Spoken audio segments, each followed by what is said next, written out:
Have you been rocking the same mouse that your parents gave you for Christmas? Don't get me wrong, they do care. Let me help you guys find a new mouse. Let's go. Let's go through some things. Come on. Come with me.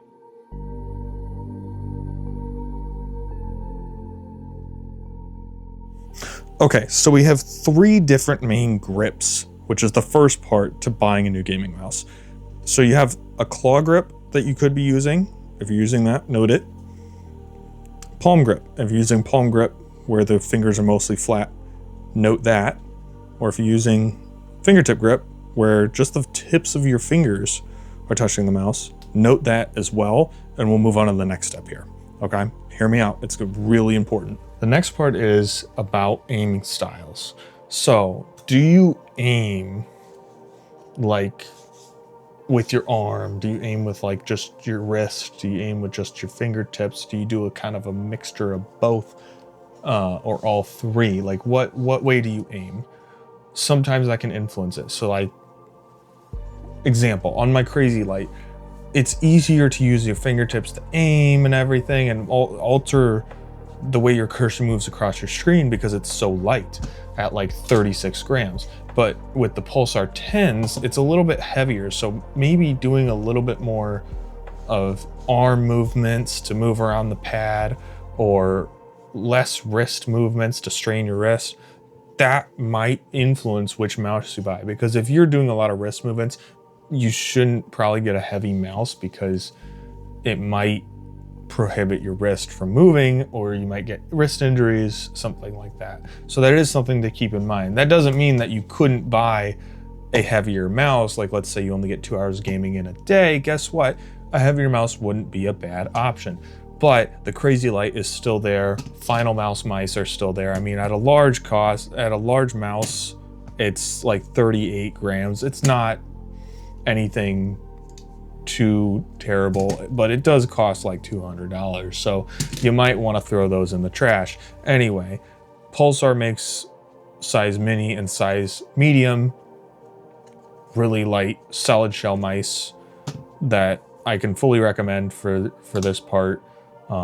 If you're using like a fingertip or like a claw grip and you need something that's gonna be light and movable with wrist aiming, go with Crazy Light. If not, if you don't need anything that's too light, I recommend the Pulsar 10s edition. It's really nice, really good. And if you need something that's a little bit more ergonomic, like you're going to be doing some hybrid work, so you're going to be working and gaming, I recommend the Pulsar X Lite or the ZywOo. I haven't tried it yet, but hopefully I can get my hands on that and try it as well. But mostly for what you guys are gonna need, I'd recommend probably the 10s or something of equivalent. Like the X2F, this thing, don't get this. I fully love the mouse. I helped work on it, but don't get it. Same thing with like the Zero mouse. Like we have mice like this for specific use cases. And this is all about full-size mice. I'm not talking about these mice. So let's jump into the next thing and I'll show you guys something else. Mouse shape. This is like the biggest part of the gaming mouse is your mouse shape. And if you have a 3D printer, that little trick that I was telling you about, print models of mice. I know Final Mouse has models of their mice. Print those out. See if you like that hump that's kind of more forward on the mouse, so a little bit practically centered. See if you like it. I don't like it personally because I can't claw grip. It's mainly just a palm grip that you do where you just kind of relax your hand on there, which I don't really like using, but some people might. If you're one of them, go ahead, go with the Final Mouse. It costs $200, but go ahead, go with it. I think their cost is around $174 now, if I'm not mistaken, because of them.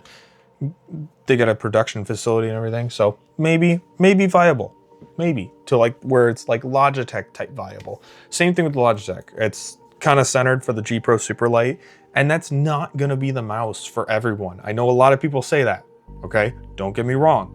It is a good mouse. I tried it before, but it wasn't perfect for me. And that's where me making this video is gonna help you guys make that decision yourself. Some people like ergonomic mice for games like Counter-Strike and Valorant. Some people use ergo mice. Some people also get them because they're versatile. You can use them for work as well and not strain your wrist as much because it's at a more natural angle. This is why you have mice like the MX Master 3, which isn't a gaming mouse, but is a really good ergonomic workhorse mouse. Which is why I got the X-Lite, because I wanted something that I could game with, but also do some work with, which this is the mouse. Fully recommend it. The newer versions though, not this one. And you can get this in an X-Lite version, so you can get it really light if you want to just fingertip grip it. Fingertip grip an ergo mouse is possible. Don't get me wrong, it's a little bit difficult. I've tried with this one. Not a huge fan, that's why I use it for work. The Pulsar 10s edition, it's got the hump at the back, easier to claw grip, lot lower button height at the front here, or maybe about the same as the final mouse. But the 10s edition has the side pieces to the clicks, so that way you can rest your finger right up against there. Figure out if that's gonna be a deal breaker for you, because that was a deal breaker for me with the final mice. The back hump of the 10s mouse is wider, which is what allows you to comfortably claw grip it a lot better. It fits in your palm like nothing else, at least for me. And then lastly, I have just a boxy shape, which is this crazy light. It's a little bit boxy, which kind of helps in a sense with gripping it when you're doing fingertip grip, because you can kind of grip it from the back a little bit. And it does feel comfortable, don't get me wrong, and I can swipe around and everything. But the only reason why I got this is for tracking based games like Call of Duty, Overwatch, Apex, any game where you need to track people. Quake even, if you dabble in a little bit of Quake. I know I need to get back to the roots of the old days. Anyway, but just do some research. I know I have a lot of Pulsar mice, and I have a little, thing going on with Pulsar. Link in the description. If you want to buy a mouse from Pulsar, I will have a link in the description for that. I will also have a link in the description to mouse pads from Wallhack. I do have a code CAL. Go ahead and use that. But we will get into the mouse pads in the next video. But that's going to be it. That's my kind of recommendation for buying gaming mice. And now, this doesn't mean that you can't go out, do some more research, and find mice that you like.